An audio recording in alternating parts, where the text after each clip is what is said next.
హల్లెలూయా.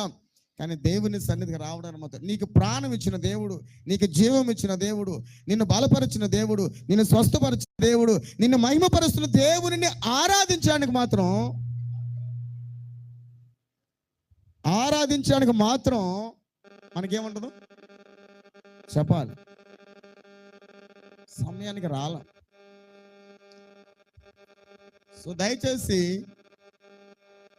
అన్ని పనులకు ఎలాగైతే మనం ముందుగా వెళతామో దేవుని సన్నిధికి 8:30 మనం 8:25కి ఉండక 5 నిమిషాలు ముందే ఉండాలి. అది దీవెన. ఎప్పుడు ఉండాలి?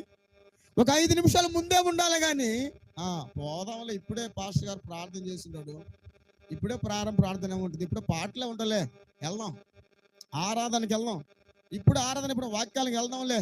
హల్లెలూయా. సో ప్రభువుని ఆరాధించడం అంటే ప్రారంభ